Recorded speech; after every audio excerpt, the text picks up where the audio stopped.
Miami Heat last night, and Brown and Tatum looking excellent again. I know you guys do Love Friday. Is there any musical theme on Thursdays when it comes to Freddie and Harry? It's whatever we decide. Okay. It's anything goes Thursday, to be honest with you, right? Anything goes, like TRL Thursday.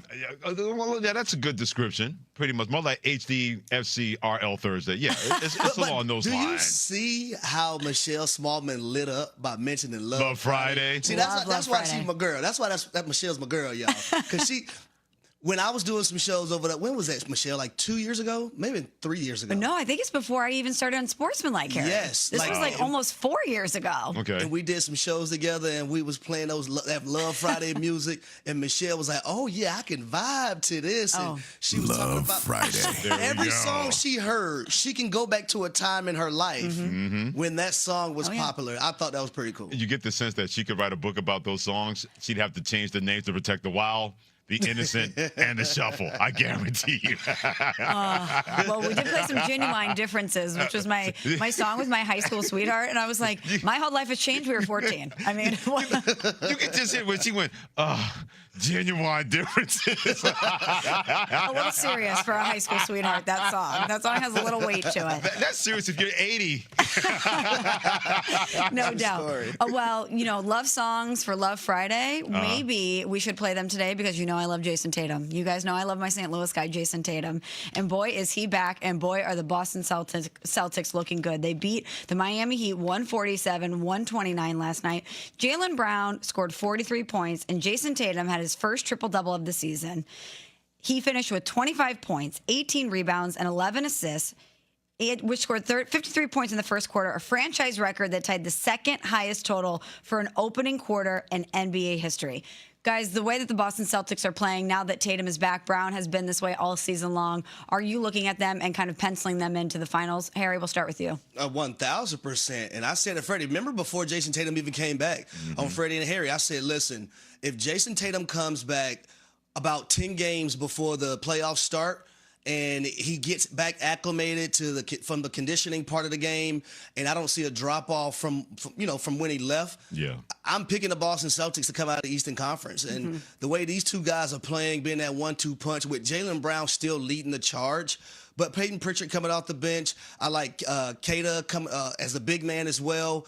And Shireman coming off, hitting the three-pointers as well. So I really like the Boston Celtics. And because they have that experience, they've been there, they've done it. They've lost the NBA Finals to the Golden State Warriors. They've won an NBA Finals. They have so much DNA when it comes to playoff basketball. That's why I trust those two, Jason Tatum and Jaylen Brown, and the Boston Celtics, more so than I do anybody else in the Eastern Conference right now. Right now, they're the best duo in the NBA when it comes to Jason Tatum and Jaylen Brown. That's no disrespect to what we've seen from Jamal Murray and Nikola Jokic.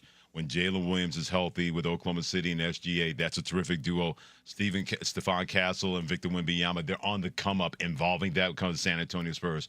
But the one thing that Jason Tatum and Jaylen Brown have that I think no other duo has is that fear factor because they won a championship together. When people tried to pry them apart, when people up in Boston, I'm talking to the Boston media, tried to separate these two by saying these two would be a lot better without each other. I said, are you out of your rabid Celtics mind to say something as stupid as that? You got two superstars below the age of 30, and you want to separate them thinking that's going to be better. And we heard the conversation, well, the Celtics don't need Jason Tatum. He's going to disrupt what they've been able to do.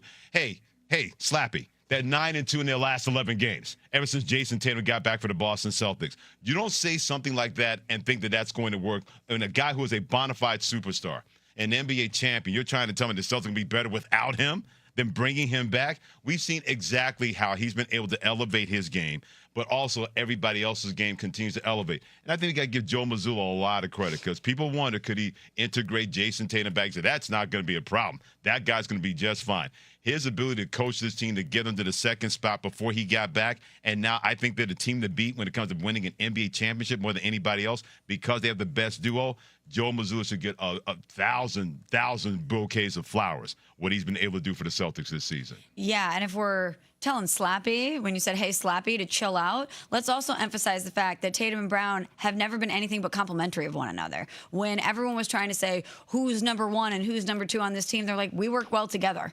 They never took that bait either. And when you are superstars in this league and there is that attention around you and that debate that surrounds you about who's the number one guy, it could be easy to fall into that trap. And neither one of them ever have, which I give them a lot of credit for. But Freddie, you bring up something interesting. You say Joe Mazzulla deserves a lot of credit, and he does. But who do you think deserves more credit for the Celtics being in this position, being able to tread water in this way so significantly before Tatum returns? Is it Jaylen Brown, who kept the team afloat in so many ways and really put the Celtics on his back? Or is it Joe Mazzulla, the coach, who, he's got a quote, he's got the personality. At the outset of all this, people were like, who is this Joe Mazzulla guy? He has proven to be an excellent coach that gets the best out of his players. So who do you give more credit to for the Celtics during this run? Is it Mazzulla or is it Brown? Well, I'm not going to split hairs because that's the easy way out, so I'm not going to sit on that fence and does that. But I'm going to give Jaylen Brown a little bit more of the credit because there were questions about him. Could he do that? And could he work on his game?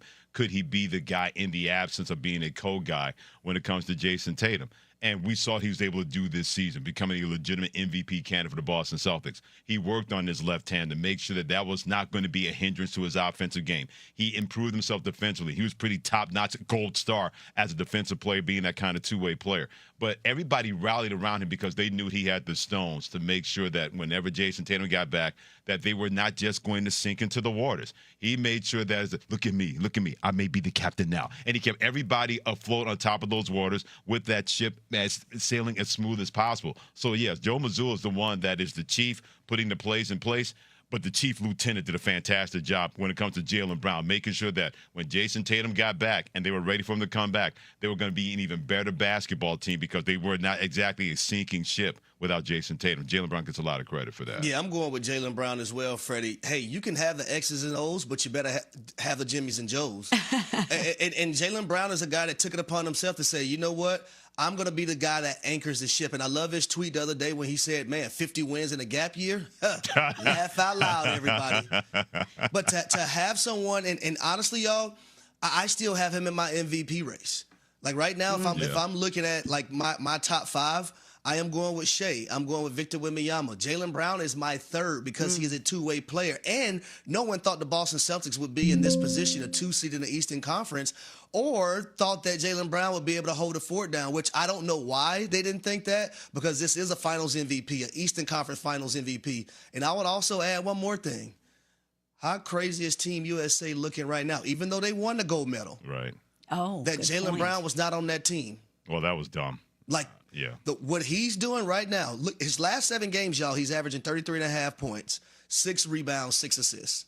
He just had 43 last night and 7 assists. He is balling out. He's very comfortable in his skin. And that's why I wish we can get politics out of, certain things when these players need to be rewarded for their play and how they can play the game of basketball through and through. Well, the gap year, the air quotes gap year, is not existing for the Boston Celtics. They don't believe in that. Yeah. Clearly. We're saying that in the East, we're penciling them into the finals. So who missed a huge opportunity here to take advantage of Boston in a down year? Go ahead, HD. I know you've been waiting for this. Let me go ahead and put on my Scrooges. Oh, my God. New York Knicks, a.k.a. New York Knickerbockers. Coming into the season, everyone thought that you guys were going to win the NBA Finals, or at least represent the Eastern Conference in the NBA Finals. That's right.